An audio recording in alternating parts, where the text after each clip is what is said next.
கர்த்தருக்கு நம்ம சோத்திரம்.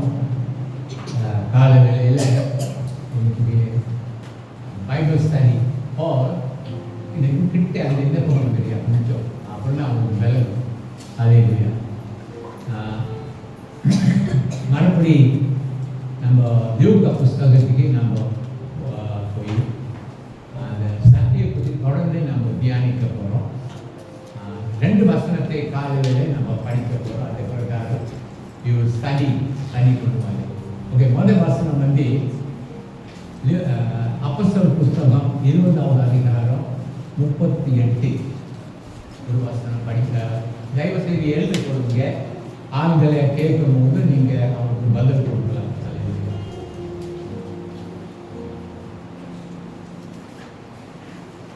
அப்போஸ்தலர் 2 20 30 28.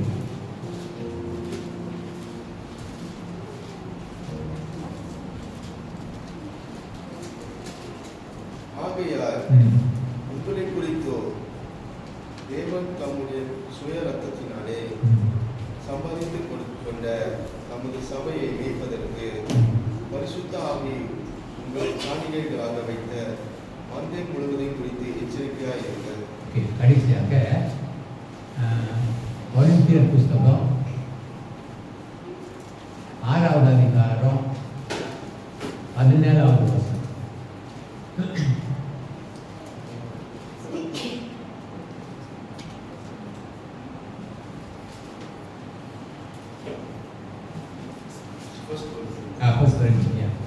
அப்படியே கர்த்தரோடு இசைந்திருக்கிறவனோ அவருடனே ஒரே ஆவியாய் இருக்கிறார். ஜெபிப்போம். அன்பு தகப்பனே, இந்த வசனத்தை நீ ஆசீர்வதியும். வசனம் மூலமாக நம்மளை உள்ளத்தில் பேசி நம்மளை பலப்படுத்தும். எல்லா கடைசியாக விசுவாசி இயேசு கிறிஸ்து நாமத்தினாலே கட்டி அப்புறப்படுத்துகிறோம். உங்கள் நாமம் மட்டும் காலையிலே உயர்த்தப்படட்டும். இயேசு கிறிஸ்து நாமத்தினாலே நான் ஜெபிக்கிறேன். ஆமென். தொடர்ந்து நம்ம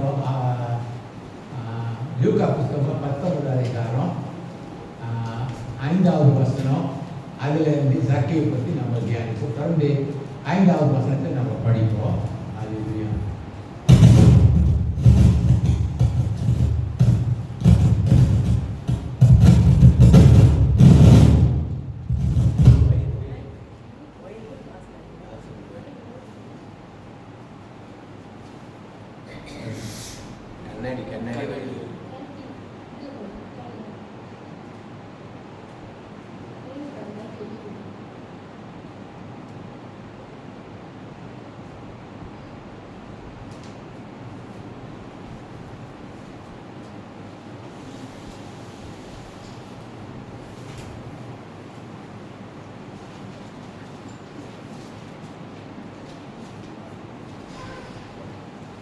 ஓகே.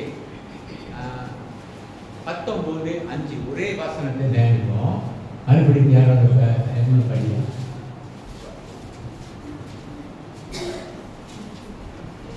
இயேசு அந்த இடத்தில் வந்தபோது அண்ணாந்து பார்த்து சபையை அவனை கண்டு, சபையுவே நீ சீக்கிரமாக இறங்கி வா, இன்றைக்கு நான் ஒரு வீட்டிலே தங்க வேண்டும் என்றார். ஓகே, ஜெபிப்போம். ஓகே, ஒரு முதல் வசனத்தை நம்ம படிக்கும் போது ஆண்டவர் இயேசு ரொம்ப சந்தோஷப்பட்டு ஜக்கேயு பார்த்துட்டு, சீக்கிரமா இறங்கி வா, நான் உன் வீட்டில் தங்க வேண்டும். அப்போ எதனால ஆண்டவர் அந்த வார்த்தை பேசினார்னா, நினைக்கிறேன் மொத்த மனுஷனோட வீடு ஜக்கேயோட வீடு. அவங்க வீட்டில் தங்குறதுக்கு கடவுள் வந்து ரொம்ப ரொம்ப எக்ஸைட்டட், ரொம்ப சந்தோஷம். நீங்கள் கேட்கலாம் வாய். ஏன்னா 20வது அதிகாரம் 28வது வசனம், ஆண்டவர் மறுபடி ரத்தம் சிந்தி நம்ம சரீரத்தை மீட்டு கொண்டிருக்கார். சரிங்களா? அப்போ அந்த வீடு வந்து இப்போ யாருக்கு சொந்தம்? இயேசுக்கு சொந்தம். சரிங்களா? இயேசுக்கு சொந்தம். அப்போ ஏன் இயேசு ரத்தம் சிந்தி அந்த வீட்டை மீட்டு கொண்டார்? இதுதான் ஒரு கேள்வி நீங்க கேட்கணும்.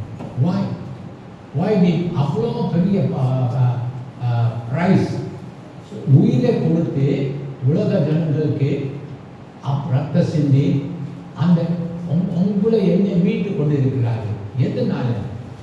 ஏன் ரத்த சிந்தினார்? ஏன்னா நீங்கள் மத்தேயு புஸ்தகம் அப்போ தான் நீங்கள் ஒரு சேர்ப்புடைய பேசல எழுதி போடுங்க.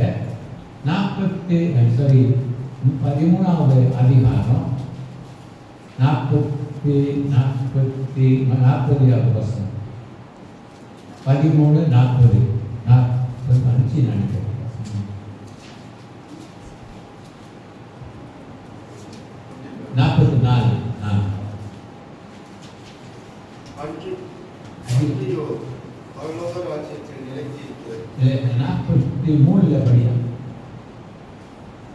அப்பொழுது நீதிமான்கள் தங்கள் பிதாவின் ராஜ்யத்தில் சூரியனை போல பிரகாசிப்பார்கள். காதுள்ளவன் கேட்க கடவன். 14 அன்றியோ பரலோக ராஜ்யம் நிலத்தில் புதைக்கிற பொக்கிஷத்துக்கு ஒப்பாயிருக்கிறது. அதை ஒரு மனுஷன் கண்டு மறைத்து அதை பற்றிய சந்தோஷத்தாலே போய் தனக்கு உண்டான எல்லாவற்றையும் விட்டு அந்த நிலத்திலே கொள்கிறான். மேலும் பரலோக ராஜ்யம் நல்ல முத்துக்களை என்னுடைய வியாபாரிக்கு ஒப்பாயிருக்கிறது.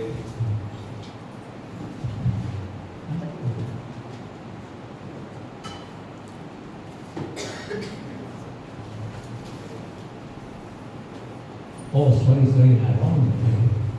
Okay.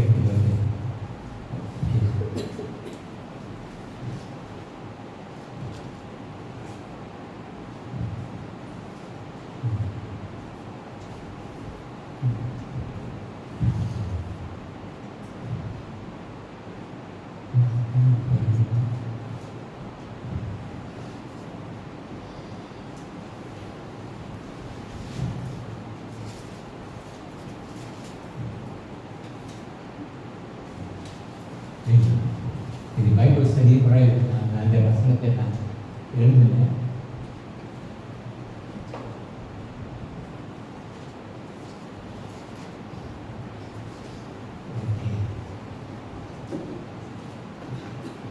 பிசாசு வசனத்தை கேட்கக்கூடாதபடிக்கு நம்மளை தடை செய்வார். இது வெரி இம்பார்ட்டன்ட்.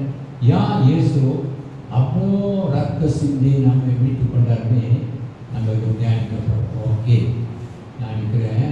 சரி, 13:43 12:43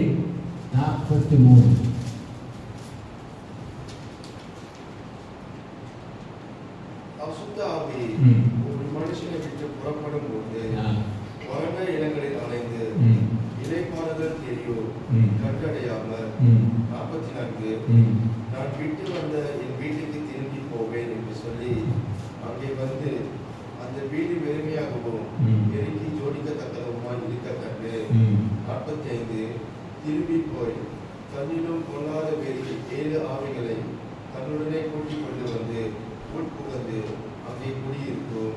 அப்பொழுது அந்த மனுஷனுடைய முன்னிலைமையிலும் அவன் பின்னிலைமை அதிக கேடு உள்ளதா இருக்கும். ஓகே, கவனிச்சு பாருங்க. ஆதாம் ஏவாள் பாவம் செஞ்ச பிறகு சாத்தான் வந்து வீட்டுக்கு சொந்தக்காரன். சரிங்களா? வீட்டுக்கு அவர் சொல்றாரு, அவர் வந்து அவர் தேடி பார்க்குறாரு. வீட்டு மோசமாக இருக்கு, நான் திரும்பி அந்த வீட்டுக்கு போவேன். பார்த்தீங்களா? அப்போ ஒரிஜினலி இந்த வீடு வந்து சாத்தான் கையில் வந்துச்சு. அப்போ கடவுள் வந்து அவர் தான் ஆண்டவர் வந்து ஆதியில் எங்கே இருந்தார்?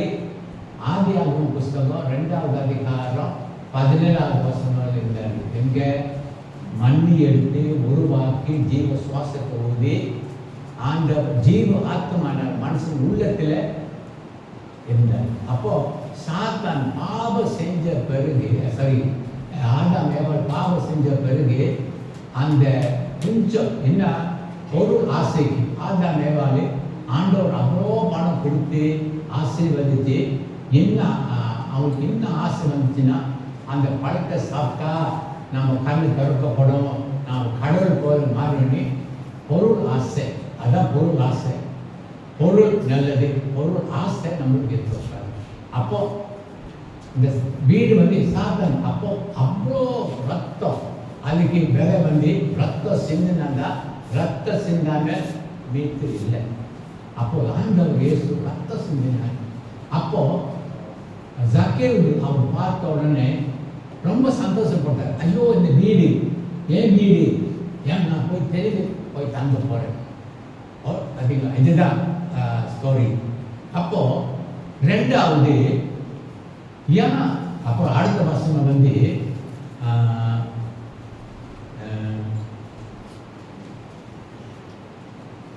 கொரிந்தியர் புஸ்தகம் 13:3 15:3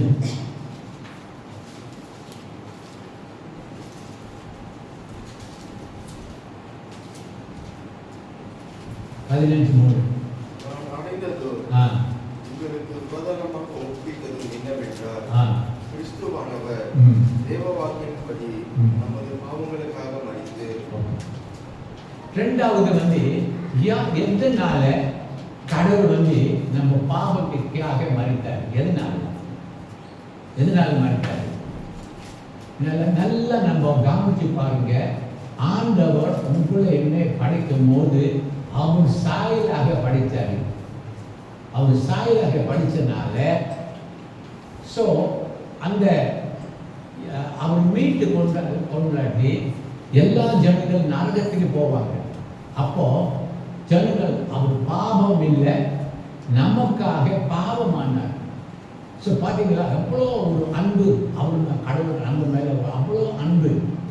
அப்போ ரெண்டு காரியத்தை, ஒன்று ரத்த சிந்தினார். எதுக்காக ரத்த சிந்தினா, அவர் திரும்பி அவங்க வீட்டுக்கு வரணும். அது அவருடைய வீடு. அதனால தான் ஒரு நாளைக்கு அடுத்த இதில் வந்து என் வீடு ஜப வீடாக மாறும், என் வீடு ஜப வீடாக மாறும். அடுத்த நாளைக்கு பேசுவோம். அப்போ முதலாவது வந்து இயேசு வந்து எதுக்காக மாறிட்டாரு? அவர் சாயலாக நம்ம மாறித்திருக்கிறோம். பாருங்க, நீங்கள் நினைக்கிறேன் 15:10 லூக்கா புத்தகம் எழுதி பாருங்க. ஒரு ஆத்மா ரட்சிக்கப்படும் போது பரலோகத்தில் பெரிய சந்தோஷம். Why? Because அந்த தேவ சாயில மனுஷன் ரட்சிக்கப்பட்டாரு, மறுபடி ஆண்டு பரலோகத்துக்கு போறாரு. அதனால தான் உங்களை என்னைய கடவுள் ஏன் இந்த பூமியில் வைத்திருக்காருன்னா, போய் என்ன சொல்றாரு, போய் சொல்லுங்க, மௌனமாக இருக்காத போய் சொல்லுங்க. அப்போ நம்ம வந்து கடமைப்பட்டிருக்கிறோம், சரிங்களா? கடமைப்பட்டிருக்கிறோம். Okay okay. ஸோ அப்புறம் அடுத்தது நம்ம தியானிக்க போகிறோம் அங்கே. அப்போது சென்ட் ஜான், அப்போ சென்ட் ஜான் சாப்டர் 14 இது கரெக்டான வசனம். ஓகே, 23-24.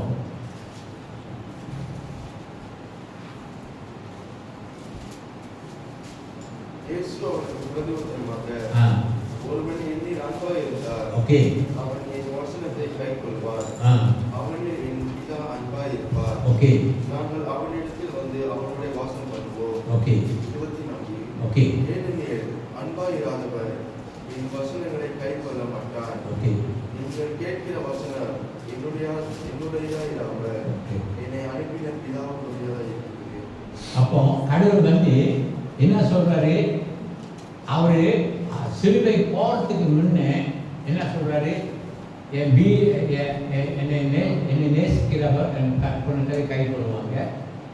நீ கற்பனைகளை கை கொள்ளும் போது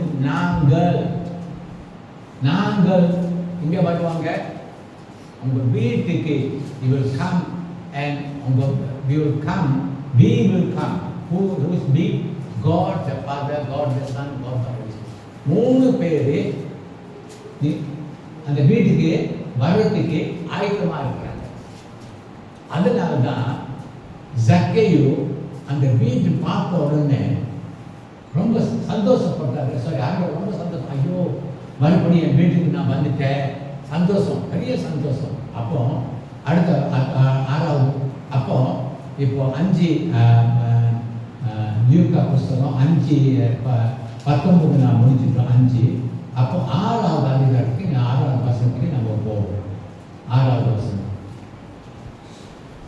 அவன் சீக்கிரமா இறங்கி சந்தோஷத்தோடு அவரை அழைத்துக் கொண்டு போனான். ஓகே, அப்போ நல்லா கவனிச்சுருக்குங்க. இந்த வசனம் வந்து மறுபடி பாருங்க, நான் படிக்கிறேன். 6வது வசனம். அவன் சந்தோஷமாய், பார்த்தீங்களா, இறங்கி சந்தோஷோடு அவரை அழைத்து வீட்டுக்கு கொண்டு போனார். அப்போ கடவுள் வந்து நீங்க அவரை கூப்பிடணும். அவரை சும்மா தட்டி உங்க வீட்டுக்கு வரவே வராது. அப்போ ஜக்கேவ் என்ன செஞ்சாரு தெரியுங்களா? ABC நோ எட்னி ஒத்துக்கொள்ளணும். நான் ஒரு பாவி. பி பிலீவ், அப்போ நீங்க விசுவாசிக்கணும். C confess and or receive. அப்போ நம்ம ஆண்டவர் வந்து சும்மா அவங்க வீட்டுக்கு வர்றாரு. ஏன்னா உன் வீடு அசுத்தமாக இருக்கு. ஏன்னா பிசா தாங்கியிருந்த வீடு அசுத்தமாக இருக்கு. அப்போ ஜக்கேவ் வீடு எப்படி இருந்து சொல்லுங்க? திருட்டு, பொய், சம்பாரிச்சு பணம் சம்பாரித்து வச்சிருந்தாரு. அப்போ நம்ம அறிக்கை செய்யணும். ஒரு பாவத்தை நம்ம மறைக்கிறவன் வாழ மாட்டான். அறிக்கை செய்து வெற்றிகள் இறப்பு பெறுவார். அப்போ பாருங்க, இதுதான் ஒரு ரகசியம். அப்போ இயேசு வந்த பிறகு ஒரு 8வது வசனத்தை நீங்க படிங்க. சகேயு என்று கர்த்தரை நோக்கி, ஆண்டவரே, என் ஆஸ்திகளில் பாதியை ஏழைகளுக்கு கொடுக்கின்றேன். நான் ஒருவனிடத்தில் எதிராகிலும் அநியாயமாய் வாழ்ந்திருந்தாரா நாளுக்குறையாக திரும்ப செலுத்துகிறேன் என்றார். ஓகே, அப்போ பாருங்க, ஒரு வித்தியாசத்தை நீங்க பார்க்கணும். என்ன வித்தியாசம்? ஆரம்ப வாழ்க்கையை நம்ம எப்படி ஜீவிச்சோம், இயேசு வந்த பிறகு எப்படி ஜீவிக்கிறோம், இதுதான் முக்கியம். அப்போ இயேசு வந்த உடனே முதலாவது உங்க வாழ்க்கை மாற்றணும். அவர் ராஜாதி ராஜா. அவர் வந்து உங்க வீட்டுக்கு வர்றாரு. அப்போ வீட்டு அசுத்தமாகிடுச்சு, அந்த வீட்டுக்கு வரவே வராது. அப்போ ஜக்கேவ் வந்து கம்ப்ளீட்டா என்ன சுத்தம் பண்ணிட்டாரு. சுத்தம் பண்ணிட்டு அப்போ இப்போ ஆண்டவர் அந்த வீட்டில் தங்கி இருக்கிறாரு. அப்போ ஆண்டவர் தங்கும் போது ஜக்கேவ் வந்து அநேக காரியங்கள் அவர் செஞ்சார். என்ன செஞ்சாரு? முதலாவது யாருக்கிட்ட பணம் வாங்கியிருந்தாரோ அந்த வீடெல்லாம் போய் தட்டி தட்டி கொடுக்குறாரு. நீங்கள் ரட்சிக்கப்பட்ட பிறகு உங்கள் வாழ்க்கை மாறி ஆகணும். ஏன்னா இப்போ இதுதான் நல்ல சொல்லப்பட்டிருக்கு, நல்ல மாறிட்டார். ஏன்னா 4 மடங்கு யூதரோட சட்டம், நீ யார்கிட்ட ஒருவரை ஏமாத்தினா 4 மடங்கை நீங்கள் திரும்பி கொடுக்கணும். அப்போ 4 மடங்கை காசை கொடுத்துட்டு அவங்களுக்கு போய் மன்னிப்பு கேட்டிருப்பாங்க. ஐயோ என்னை மன்னிச்சிடுங்க, நான் தெரியாமல் ஒரு காலத்தில் கடவுள் நான் அறியாமல் இருந்து போய் சாட்சி கொடுத்துருக்கிறாரு.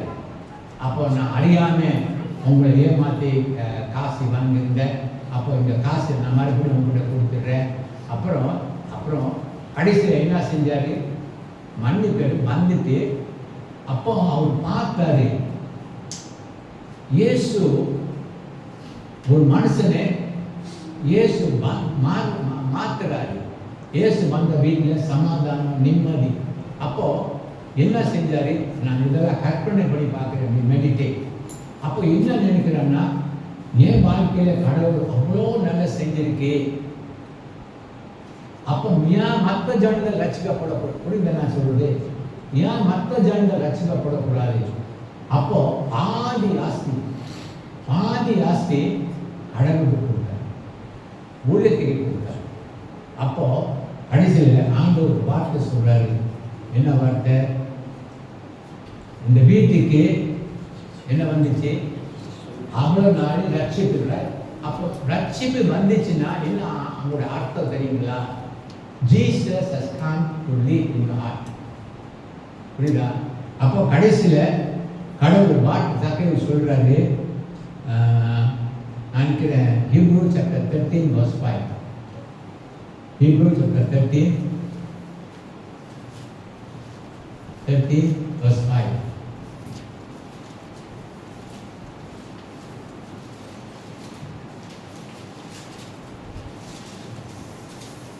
நீங்கள் பண ஆசையா இல்லாதவர்களாக நடந்து ஓகே உங்களுக்கு இருக்கிறவர்களை போதும் என்று இருந்த நான் உன்னை விட்டு விலகுவதில்லை, உன்னை கைவிடுங்கள் என்று அவர் சொல்லியிருக்கிறாரே. ஆங்க நல்லா இருக்கு, கேட்கறதுக்கு நல்லா இருக்கு. பண ஆசை இல்லாதவரா இருங்க, நாம் கை விடுவதும் இல்லை, உங்களை விடு பாருங்க. நல்ல கடவுள் நம்மளோட கடவுள், சரிங்களா? என்ன சொல்லுறா பாருங்க, நம்ம சில டைம்ல அவரை சரியாக கவனிக்குது, ஆனால் அவரு கடைசி பரியாண்டம் கடவுள் சொன்னார்ல, until the end of the world I will be with you. அப்போ கடைசியில் நம்ம அவருடைய கடவுள் வந்து கடைசி வரை நீ போயிட்டா கூட அவர் உங்களை மறக்க மாட்டாங்க. என்ன சொல்லிட்டு I will never leave you or forsake you. சரி, அவர் வந்து அவர் வந்துட்டார் அவங்க வீட்டுக்கு, அவர் இன்னும் வெளியே போக மாட்டாரு. அடுத்த காரியத்தை நம்ம தியானிக்கப்படுவாங்க. அப்போ இது வந்து 2வது காரியம். அப்போ ஓகே, கொரிந்தியர் புஸ்தகம்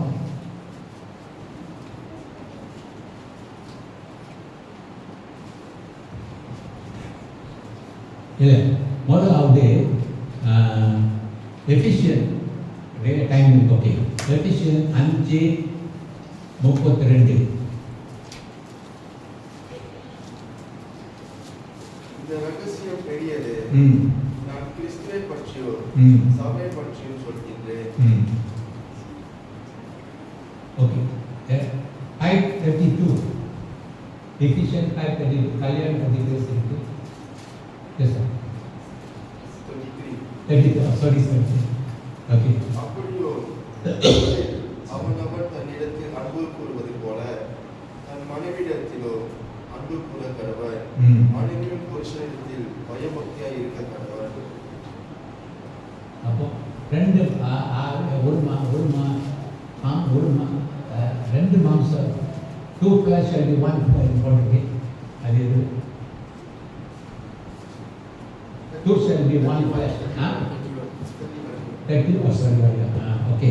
இது நிமித்தம் மனுஷன் தன் தகப்பனையோ தன் தாயை விட்டு தன் மனைவியுடன் இசைந்து இருவரும் ஒரே மாம்சமாய் இருப்பார்கள். ஒரே மாம்சமா இருப்பாங்க. பாருங்க, அந்த கல்யாணத்துல ஒரே மாம்சம். கொஞ்சம் டைம் இருக்கு, நான் சில ஜப பத்தி நான் பேச விரும்புகிறேன்.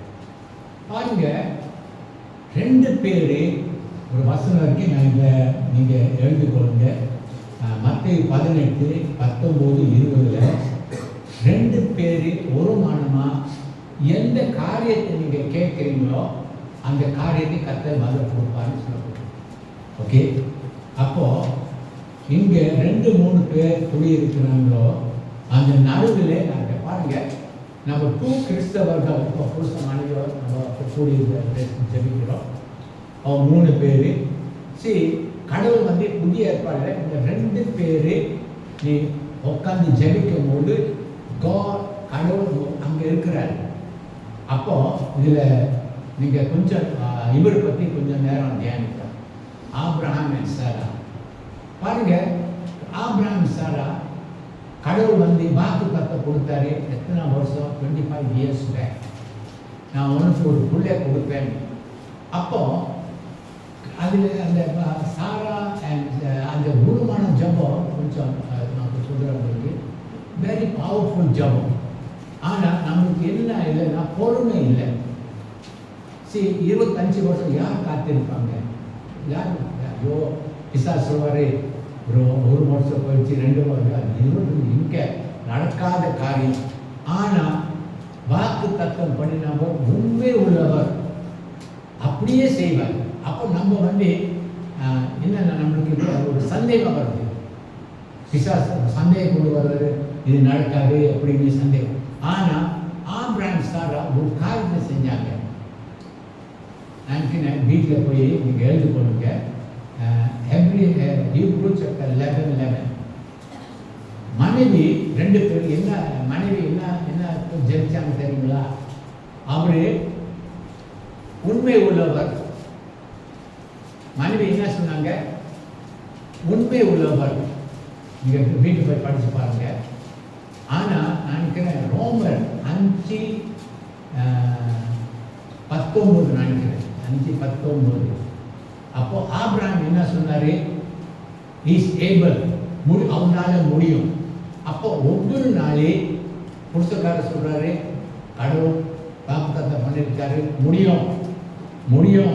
காலை எழுந்து சொன்ன முடியும். மனைவி என்ன சொன்னாங்க? ஒரு வார்த்தை ஃபெய்த்ஃபுல், அவர் உண்மை உள்ளவர். அப்படியே 25 வருஷம் சொல்லி ஒரு சாட்சி இந்த புதிய ஏற்பாடு எழுதப்பட்டிருக்கு. அப்போ ஜபத்தில் நம்ம சோர்ந்து போகக்கூடாது, சரிங்களா?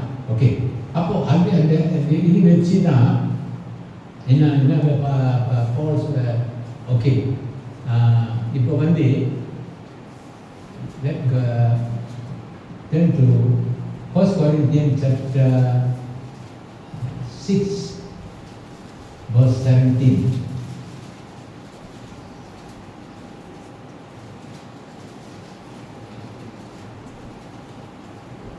அப்படியே கர்த்தரோடு இசைந்திருக்கிறவனோ ஓகே அவருடனே ஒரே ஆவியாய் இருக்கிறார். ஓகே அதுல அந்த வசனத்தை நான் உங்களுக்கு விலைக்கு எழுதியிருக்கிறேன். ஓகே, மறுபடியும் படியா. அப்படியோ கர்த்தரோடு இசைந்திருக்கிறவனோ அவருடனே ஒரே ஆவியாய் இருக்கிறார். ஓகே, ஆனா இங்கிலீஷ்ல நல்ல he that joined united to the Lord is one spirit. See, மூஞ்ச பாருங்க, எக்ஸ்பிளைன் பண்ணி. இயேசு கிறிஸ்து நீ ஏற்றுக்கொள்ளும் போது அவங்க இருதயத்துக்கு வர்றாரு. இதுல பவுல் எழுதிட்டாரு. அதுல புருஷ மனைவி எப்படி இருப்பாங்க? ஒரு மாம்சமா இருப்பாங்க. இதுல வந்து நம்ம கடவுள் எப்படி இருக்கிறோம்? ஒரே ஆவியா இருக்கோம், சரிங்களா? அப்போ நான் என்ன எழுதியிருக்கேன்னா, when we receive Jesus in our heart, we are united with the Holy Spirit and God becomes one, and we are called the righteous people. அப்போ நீ கடவுள் உள்ள வந்துட்ட பிறகு நீங்க யாரு? நீதிமான். அவர் வந்து சேர்ந்த உடனே யாரு? நீதிமான். அப்போ நீதிமான் இதுதான் நீங்க அதிகமா உங்க ரட்சிப்பு தான் நீங்க ரொம்ப கவனிக்கணும். ரட்சிப்புல உண்மையாக, அதனால தான் ஒரு கேள்வி நான் கேட்கிறேன். நீங்க ஆண்டவரை விசுவாசிக்கிறீங்களா? Do you believe in God or do you receive in God? அப்போ பழைய ஏற்பாடுல வந்து ஜனங்கள் வந்து விசுவாசித்தா அவங்க ஒரு நீதிமான், புரியுதா நான் சொல்லி? புதிய ஏற்பாடுல வந்து நீங்க விசுவாசித்தா உங்க பாவம் மன்னிக்கப்படாது. அப்புறம் இயேசு உங்க உள்ளே வரவே வராது. ஏன் வராது? நீங்க பாவம் அறிக்கை செய்யணும். நான் எழுதியிருக்கிறேன் ஒரு வாசனம். ஓகே, அவர் நாமத்து மேல விசுவாசம் உள்ளவராய் ஏற்றுக்கொண்டவர் எத்தனை பேர்களோ அத்தனை பேர்களுக்கு பிள்ளைகளை ஆகும்படி அதிகாரம் கொடுக்கிறார். அப்போ உங்களுக்கு you must know when you receive Jesus Christ. Very important. அது என்னன்னா, அந்த when you receive Jesus, அந்த பாவ அறிக்கை செஞ்ச பிறகு கடவுள் வந்து அப்பதான் உங்க பேரு ஜீவ புஸ்தகத்தில் எழுதுறாரு, புரியுதுன்னு சொல்லி. அப்போ நீங்க சரியா ரட்சிக்கப்படாம இருந்தா உங்க பேரு ஜீவ புஸ்தகத்தில் இருக்காது. நீங்க செத்த பிறகு ஆண்டவர் தான் அந்த நிப்பாராங்க. அப்போ எல்லா செத்த ஆண்களை வரும்போது அப்போ அந்த புக்கு திறப்பாங்க. உங்க பேர் ஜீவ புஸ்தகத்தில் எழுதிருக்கா இல்லைன்னு அப்போ உங்க பேர் அங்கே இல்லாட்டி 2வது தரம் உங்க நரகத்தில் தள்ளப்படுவாங்க. அப்போ உங்க ரட்சிப்பு வந்து ரொம்ப முக்கியம். அப்போ இன்னைக்கு நீங்க ரட்சிக்கப்பட்ட நீதிமான் எப்படி இருப்பாங்க? அப்போ உங்க வாழ்க்கையில நீங்க தியானிக்க பாருங்க, நான் ரட்சிக்கப்பட்டிருக்கா, நான் ரட்சிக்கப்படலை. உங்களுக்கு தெரியும் ரட்சிக்கப்பட்டிருக்கா ரட்சிக்கப்படல. ஏன்னா தேவி வந்து ரட்சிக்கப்பட்டிருக்கிறாரு, தெரியுங்களா? அப்போ நீங்க பாருங்க, ரட்சிக்கப்பட்ட பிறகு நீங்க இந்த வசனத்தை படிக்கிறீங்களா இல்லையா? 20 நீதிமொழி புஸ்தகம் 28:1.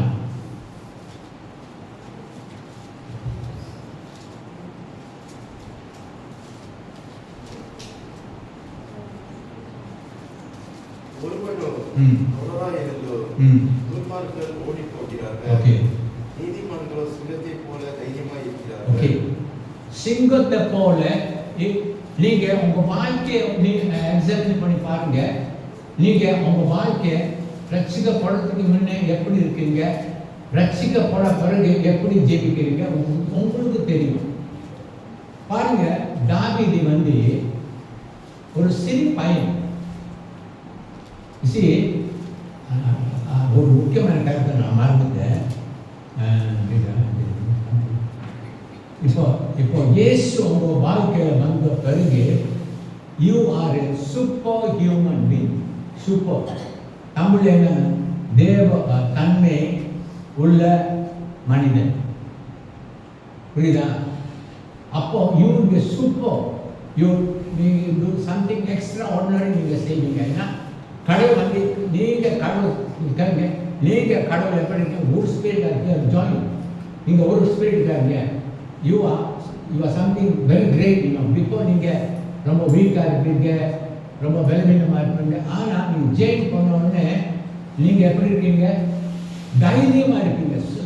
எதுக்கு நீங்கள் பயப்பட மாட்டீங்க, ரொம்ப தைரியமாக பேசுவீங்க, தைரியமாக சொல்லுங்க. இந்த காரியம் பாடும்போது கர்த்தர் இருக்கிறாரே கவனிச்சுவாங்க. அப்போ நீங்கள் தாவீதை பற்றி 2 காரியத்தை நாம் தியானிக்க போகிறோம் இன்னைக்கு. ஓகே ஓகே நீதிமான் எப்படி இருப்பான்னா, ஓகே நான் இதில் என்ன ஆகுதுன்னா, okay turn with me to தயவு செய்து எல்லாரும் அந்த வசனத்தை எடுங்க, ரொம்ப முக்கியம். Okay 1 Samuel chapter 13. என்ன சார் ராங் ஆகுதுங்க, 12 ஆகுது. Okay 17, very important verse. 17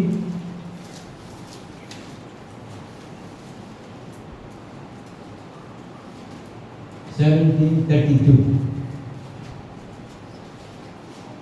தாவீது சவுலை நோக்கி, இவன் நிமித்தம் ஒருவனுடைய இருதயம் கலங்க வேண்டியதில்லை. உன்னுடைய அடியனாகி நான் போய் இந்த பெலிஸ்தருடனே யுத்தம் பண்ணுவேன் என்றான்.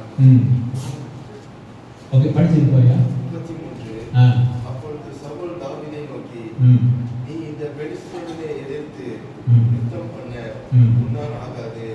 நீ எழுந்து அவனோ தான் சிறு வயது முதல் யுத்த வீரன் என்றார். 34. தாவீது சவுலை பார்த்து, உம்முடைய அடியான் என் தகப்பனுடைய ஆடுகளை வைத்துக் கொண்டிருக்கிற போது ஒரு விசை ஒரு சிங்கமோ ஒரு விசை ஒரு கடவுளும் வந்து மந்தையில் இருக்கிற ஒரு ஆட்டை பிடித்துக் கொண்டது. 35. நான் அதை தொடர்ந்து எத்தனை வசனம் படிக்கிறியா? 35. நல்ல கவனம் செலுத்துங்க. அதில் ஒரு ரகசியத்தை நான் உங்களுக்கு சொல்லி கொடுக்க போகிறேன். 35. நான் அதை தொடர்ந்து போய் அதை அடித்து அதன் வாய்க்கு தப்பவிட்டேன். அது என் மேல் பாய்ந்த போது நான் அதன் தாடியை பிடித்து அதை அடித்து கொன்று போட்டேன். ஓகே ஓகே அது நிப்பாட்டியா? இதுதாங்க கர்த்தரோட பலம் நம்ம பக்கம் இருக்கு. பார்த்தீங்களா? இப்போ இப்போ இப்போ நிக்லஸ் அவங்கள ஓகே தாவீதுக்கு வந்து ஒரு எத்தனை வயசு இருக்கும்? 17 வயசு. நான் கேட்கும் 17 வயசுல 2 கூட்டம் இருக்காங்க.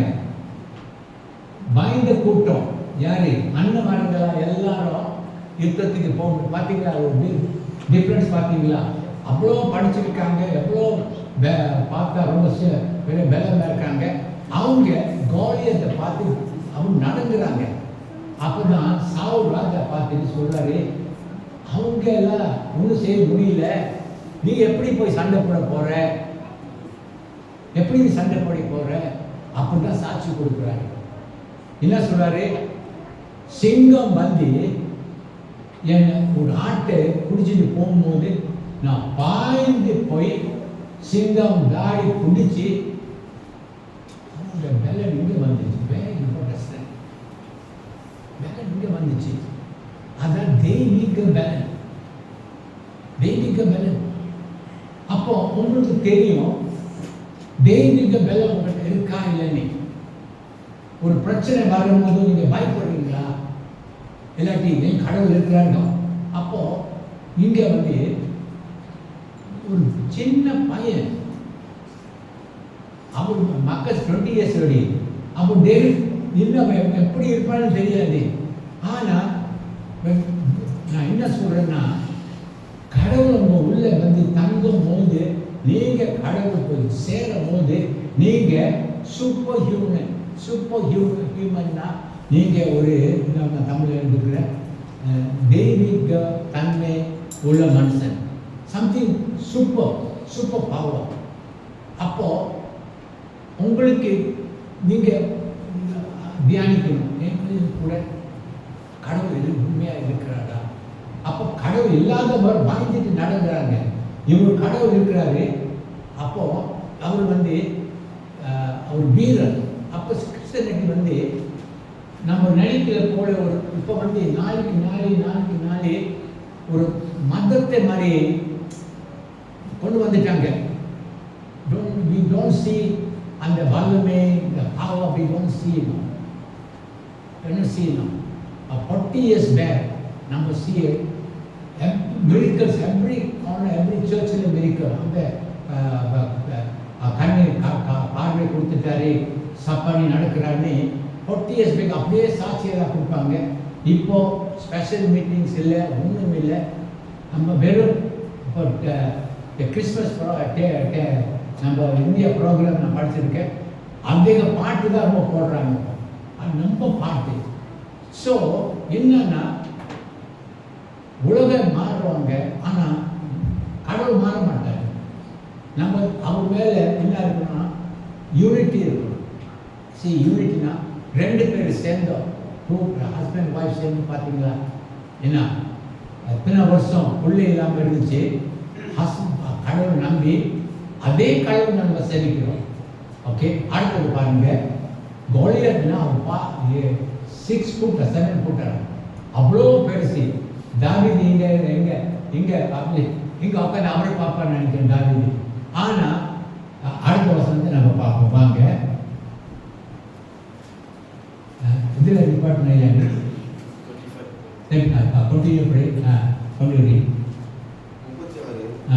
அந்த சிங்கத்தையோ அந்த கரடியோ உங்களுடைய அடியானாகி நான் கொண்டு விருத்த சேதனம் இல்லாத இந்த பெலிஸ்தனோ அவைகளை ஒற்றை போல இருப்பார்.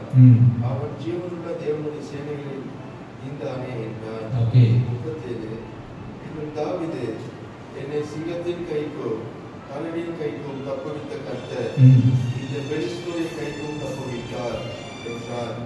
அப்பொழுது சவுல் தாவீதை பார்த்து, ஓ, கர்த்தர் உன்னோடனே இருப்பார்கள் என்றார். 38 சவுல் தாவீதுக்கு தன் வஸ்திரத்தை உடுத்திவிட்டு வெண்கலமான ஒரு சியாவை அவன் தலையின் மேல் போட்டு ஒரு கவசத்தையும் அவனுக்கு தருவித்தார்.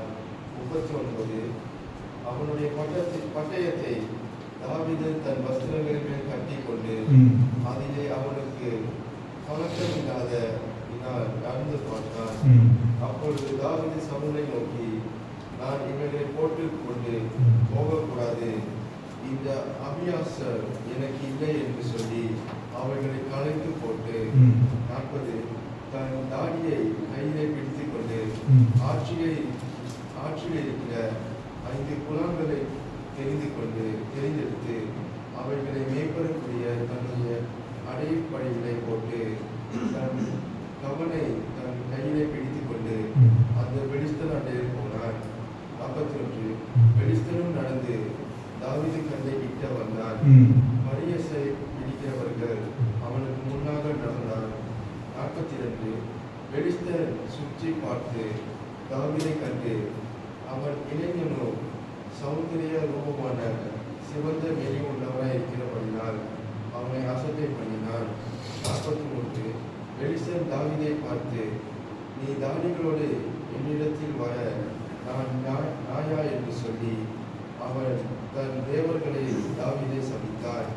44 இன்னும் அந்த பெலிஸ்தன் தாவீதை பார்த்து, என்னிடத்தில் வா, நான் உன் மாம்சத்தை ஆகாயத்து பறவைகளுக்கு காற்று மிருகங்களுக்கு கொடுப்பேன் என்றான். ஓகே, 45 தான் ரொம்ப முக்கியமான படியா. 45 அதற்கு தாவீது பெலிஸ்தன் நோக்கி, நீ பட்டயத்தோடும் ஈட்டியோடும் கேடகத்தோடும் என்னிடத்தில் வருகிறாய். நானோ நீ நிந்திக்கிற இஸ்ரவேலுடைய இராணுவங்களின் தேவனாகிய சேனைகளுடைய கர்த்தரின் நாமத்தினாலே உன்னிடத்தில் வருகிறேன். ஓகே, கர்த்தருக்கு ஸ்தோத்திரம். பார்த்தீங்களா, அதே கடவுள் இயேசு நாமத்தினால தாவீது எப்படி ஜெயித்தார்னா, அவர் சண்டை போடல. கடவுள் ஞானத்தை கொடுக்காது. அந்த பெலிஸ்தன் எப்படி சண்டை போட்டு ஒரு கல் எடுத்து அடித்த உடனே சரியா தலையில் அடிபட்டு, அப்போ கோழியால் தோக்கப்பட்டார். எப்படி தோக்கப்பட்டார்? கைனால, ஓடாளினால, துப்பாக்கினால. அவர் நீ ஆயத்தத்தோட என்கிட்ட வர்ற, நான் இயேசு நாம பாருங்க, அந்த டைம்ல இயேசு வெளிப்படல உன்னை. இப்போ இயேசு வெளிப்பட்டாரு. அப்போ இயேசுவோட வல்லமை இப்போ இங்க. அதனால தான் நீங்க நான் கொஞ்சம் யோசிக்கணும். ரட்சிப்புக்கு நம்ம ரட்சிப்பு சில டைம்ல போல் கடைசி ஒரு வசந்த படித்து முடிச்சிருவோம்.